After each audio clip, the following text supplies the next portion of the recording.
Hey guys, welcome back. If it's your first time on the channel, my name is Ryan. I'm a full-time reseller on sites like eBay and Poshmark and a little bit of Depop. And I am, 2 days away from moving into my warehouse. I get the keys on Wednesday. And I probably won't fully move in until this coming weekend. I'm pretty excited about it though. I'm still trying to get everything set up. I got to get with my leasing agent about kind of a discount to set up my internet there. She's supposed to be reaching back out to me. I'm waiting to hear back there. So then I'll hopefully get a hold of Cox Internet today, which I'm not the biggest fan of Cox, but it is what it is. And then we'll set that up and hopefully they can come and install it, or maybe I just have to go to the store and pick up the box and hook it up myself, hopefully. So hopefully I can get that all taken care of Wednesday, or really I could even wait till the weekend. I don't really plan on moving any of my inventory over there until the weekend, so maybe I can do that. I think Wednesday when I get the key, I have to wait on the gas people to come out. Even though we're about to hit summer, I don't really need gas right now, but I still got to get everything hooked up in my name before I move in. So yeah, I'm pretty excited. This is my kind of office space right now. Obviously, I got these box lights, so it's kind of glaring on this video. Right now, what I'm doing, why I'm recording this video, I'm trying to use my time efficiently. I have my clear poly bags, and I'm going to put numbers on them. So I order these from Amazon. I'm in the, 8,661 is what I'm starting with. And I think I have it up to 10,000 for these. I do from Rollo. I see it, multiple people do different ways for their numbers. I did order from Rollo. That is in a package, but they're just like little labels, and I can use my Rollo printer to make numbers, and that's what the plan is once I get to the 10,000s, which will be here before we know it. I know. I have kind of thought about why I'm going to be putting these stickers on, because I like to have the numbers already on there, so once I take my pictures, I can throw them right into the clear poly bag. But I totally lost my train of thought on that. So I'm probably just going to go on a different topic. I don't remember what I was saying. Hang on. Yeah, so I don't remember exactly what I thought I could pause and go back, but apparently I didn't even say anything at the beginning of the video. It is what it is, so we'll just kind of start fresh. Excited about the warehouse. I'm going to be putting these on there because I like to have the numbers already ready so I can take my pictures, throw it in the poly bag, put it in my long boxes, and I have everything kind of like really tight close to me. So you really want to reduce the amount of steps you take. You know, you don't want to have so many movements. I recently went from 20 listings a day, now I'm doing 30 listings a day, and I will say it is a lot of work. I went fully committed to Nifty AI. If you don't know what it is, it's my cross-listing tool. Most of you watching this video know what it is. It's my cross-listing tool. It lets me do all the shares and stuff on Poshmark. Basically, I can create one listing. Well, right now, I'm having it create my listings. It does all the details, so all I have to really do is proofread it through eBay, Poshmark, and Depop. I haven't jumped to Mercari or Etsy yet. Etsy, you have to pay per listing. Mercari, I hear hit and miss. All of a sudden, I hear someone like, man, I'm selling a lot on Mercari. And then I hear people like, man, Mercari is horrible. It's so slow. So I haven't really made the jump to Mercari. I probably should, because with Nifty, it just kind of goes pretty fast. If you want to try Nifty, you do get kind of a discount, I think, on your first month, or you get to try it out. My promo code is HOLLOWBOX. If you want to try it out, I will also probably put it in the description below. If you want to try it out for your own reselling business, I don't think I've had a single person actually use my affiliate code, because, you know, That is what it is. You know, I'm a small-time reseller. By small time, I'm not quite to an entertaining reseller level yet, which is, you know, it's a process. I've been doing this a year now. I still want to go back, and my first video is over a year old now, and I want to kind of go back and look at the video and see like just how much I've grown.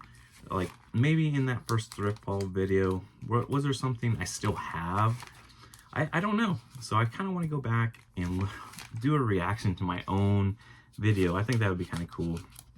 But so I don't know when I'll do that. Maybe when I'm in the new warehouse.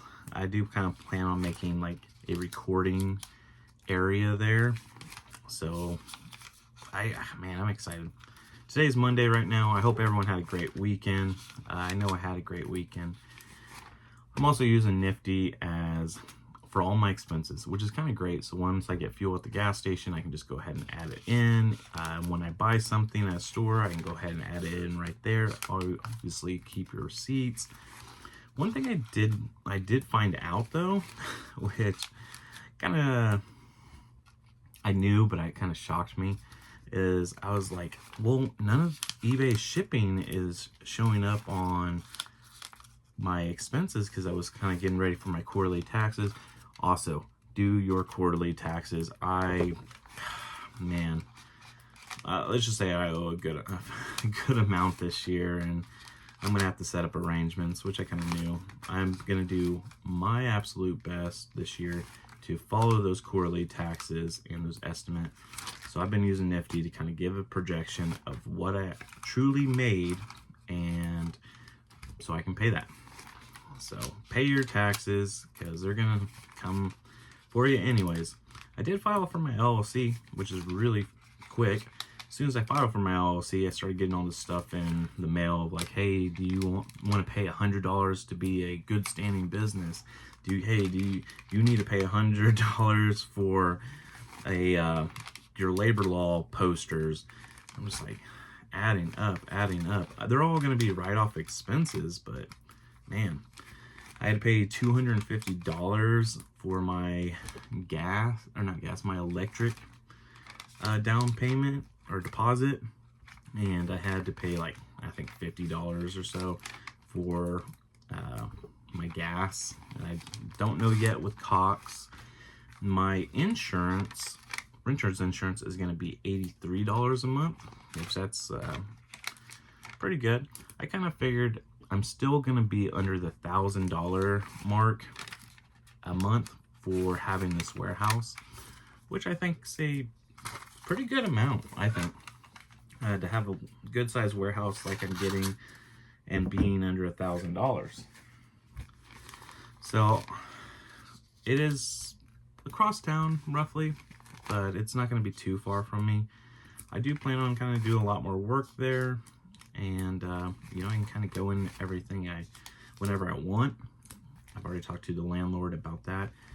I might talk to the neighbor. I wasn't going to. I was just going to bring my trash home, but we're responsible for trash.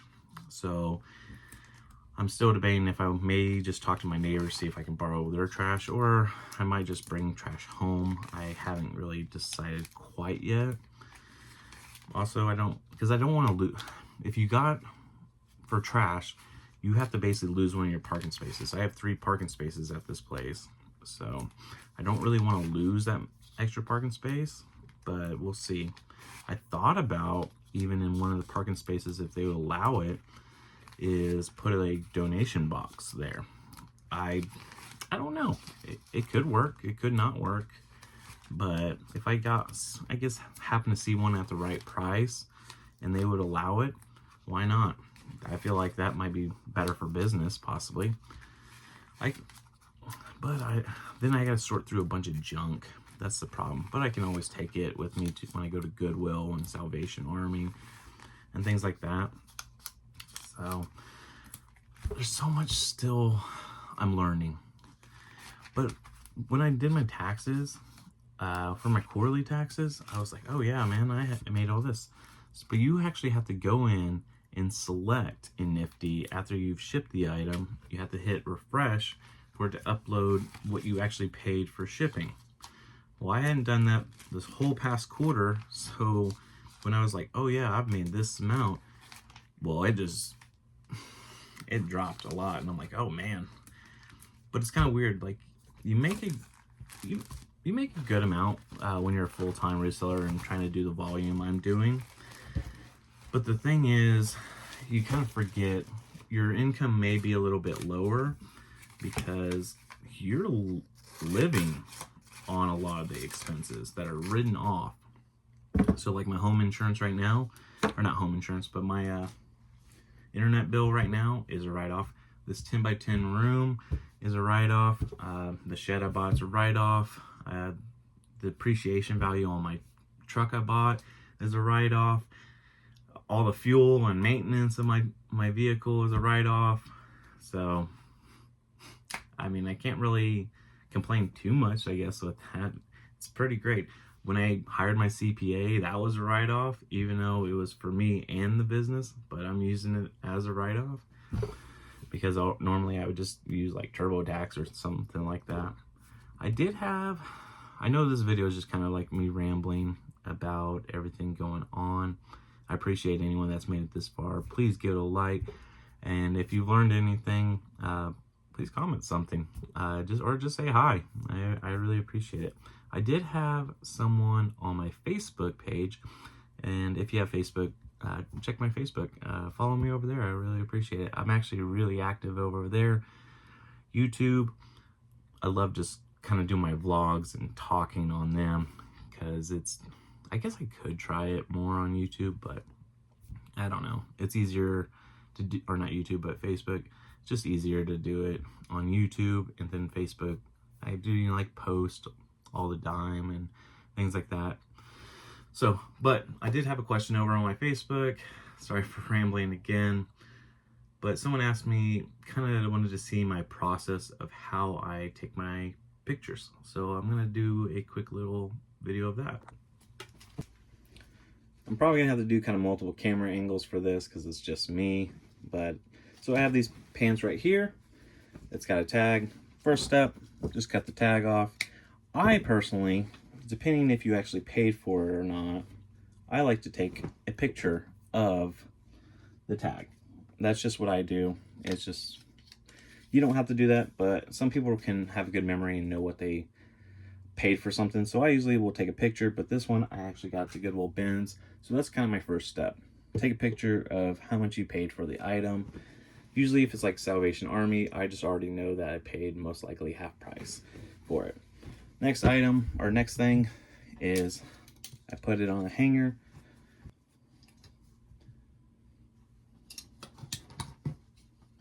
So I put it on the hanger, just like that. All right, so then I put it on this hanger right here. I have right in this little cubby hole is my stack for my long box. There's the camera I was just recording on. Got a light box here, got a scale right here. I have this just because it helps raise it up, but it will stay at 0. All right, and then we'll snap our first picture. And you want to get it perfectly in there. It's kind of hard doing it with this recording at the same time. Then I get one just like that. You got to be kind of careful with blue. Sometimes I'll get one up here. And then we'll turn it around.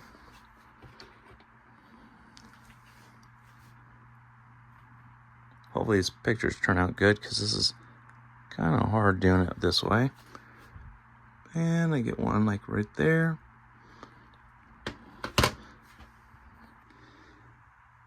All right, and then I'll snap a photo of the tag. And then usually I'll try to get the material tag, which is right here. And this one would be kind of hard to see because it's translucent.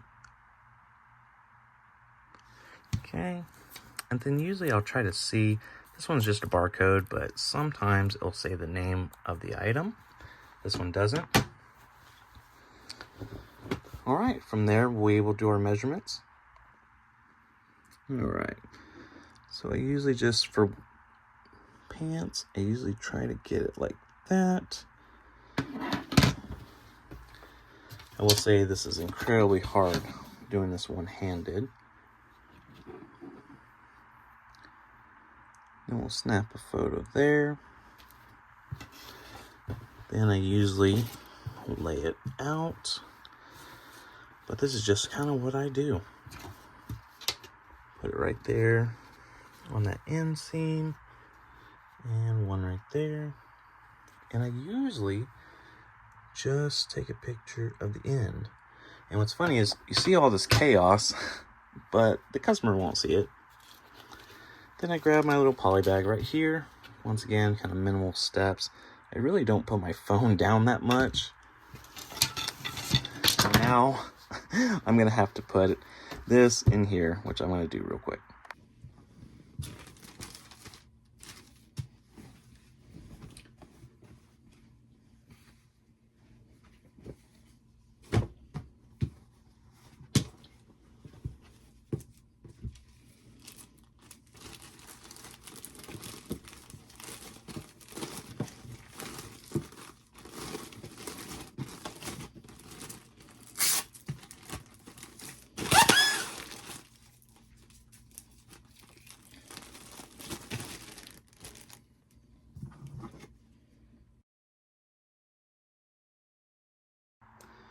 Then I usually just take a picture of the scale. This does not get listed in the listing, but it helps me when I go and put the numbers up.